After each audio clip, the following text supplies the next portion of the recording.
वैष्णवी हगवणे मृत्यू प्रकरणातील मुख्य संशयित आरोपी जो आहे राजेंद्र हगवणे हा फरार झाल्यानंतर साताऱ्यातील पुसेगाव या ठिकाणी एका शेतामध्ये काही वेळाकरता येऊन गेल्याची माहिती आपल्या समोर आली आहे। मात्र ज्यांच्या शेतामध्ये तो येऊन गेला ते अमोल जाधव आपल्यासोबत आहेत, आपण त्यांच्याशी बोलणार आहोत। नक्की राजेंद्र हगवणे तुमच्याकडे या शेतामध्ये का आले होते, किती वेळ होते आणि तुमच्यात आणि त्यांच्यात नक्की काय चर्चा झाली? आमच्यातून त्यांच्यात काही चर्चा झाली नाही। ते आले 10-15 मिनिट थांबले, इथे पाऊस येत होता, ते इथून निघून गेले। परत निघून गेल्यानंतर काय आम्हाला म्हणजे बोबाटा नाही काय, म्हणजे आपल्याला काय माहितच नाही त्यांचा विषय काय आहे काय नाही। आले 10-15 मिनिट थांबून इथून निघून गेले आणि पाऊस पडत होता आणि माझे आंबे उतरत चालले होते, एवढाच विषय होता। परत माझं मी बी निघून गेलो, ते कुठे गेले काय माहित नाही। पण वैष्णवी हगवणे प्रकरण जे त्यांचा मृत्यू झाला हे प्रकरण तुम्हाला माहिती होतं का ते आले तेव्हा? नाही हे काय माहित नव्हतं मला अजिबात, म्हणजे याची काय आपल्याला खानकूनच काय नव्हती माहित काय अजिबात। आले 10-15 मिनिट थांबले आणि इथून ती निघून गेले। बर, पण तुमचा आणि त्यांचा संपर्क कसा, संबंध कसे आणि त्यांचं इथं येण्याचं कारण, ओळख तुमची असली पाहिजे, हे कशा माध्यमातून आहे? नाही, आमचे चुलत भाऊ आहे, मावस भाऊ आहे, त्या मावस भावाची बैल असतात ते, त्यामुळे ती ओळख होती, अड्ड्यामुळे होती आमची, बाकी काय नाही। हे भाऊ तुमचे? हे भाऊ।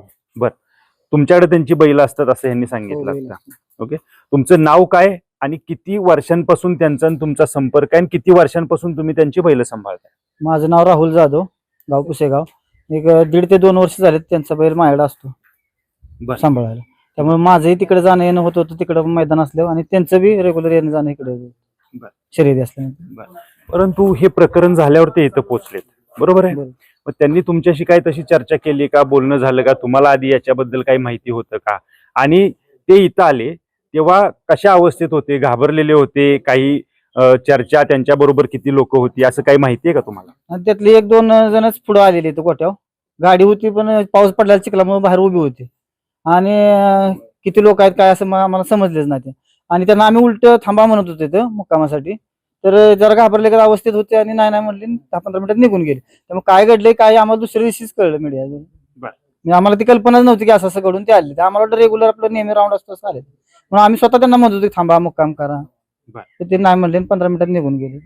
कुठल्या कारणासाठी आले असं सांगितलं? शर्यती होते ना दुसऱ्या दिवशी, ते शर्यतीसाठी आणि येणारच होते, आधीच माहित होतं आम्हाला येणार आहेत, आम्हाला वाटतं त्यासाठी आले ते। एकूणच यांनी सांगितलेली माहिती आपण सगळी ऐकली।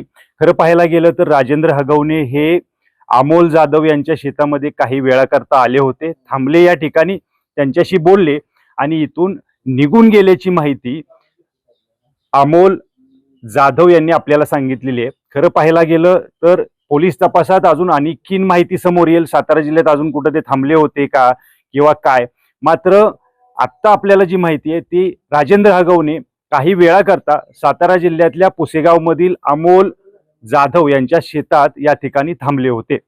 कॅमेरामन तुषार जाधव समी, सचिन जाधव, न्यूज 18 लोकमत, पुसेगाव, सातारा।